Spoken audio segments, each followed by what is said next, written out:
It's the kind of attention Pat King seemed to revel in as one of the Convoy protests' original organizers, known for years in far-right circles for his inflammatory rhetoric online.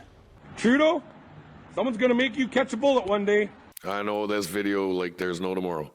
And what do you have to say? Edited and spliced and fit to make the media their narrative. The lawyer for the commission also challenged him on one of his racist online posts. It's called depopulation of the Caucasian race or the Anglo-Saxon. And that's what the goal is. You have 4, if not 5, videos that you've transcribed.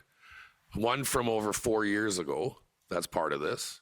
And they're taking out of context. King can't rely on other convoy organizers to come to his defense. A lawyer who represented some of them described him as an inconvenient hanger-on. The first time I was in physical presence of Mr. King was when he showed up in a boardroom in Ottawa during the protest, and it was about 2 or 3 days in, and I immediately instructed him to leave the room.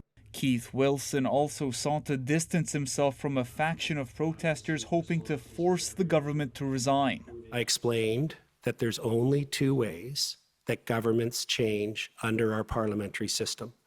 The first is when the Prime Minister contacts the Governor General and dissolves Parliament. The second, through parliamentary tradition, is where a bill is identified as a confidence vote. But Wilson also said protesters were receiving tips from sources ranging from Ottawa police to CSIS. I don't know the intricacies, but obviously someone would have been in a room or got a memo or an email saying, this is what we're doing Friday night. And then they would call someone and say, hey, phone so-and-so and let them know this is what's going on. And Rafi, things also got pretty heated today. Adrienne, at one point during King's cross-examination, the commissioner, Paul Rouleau, expelled an audience member from the room for being too loud and disruptive. Tomorrow, we're likely to see more of the rift between different convoy organizers.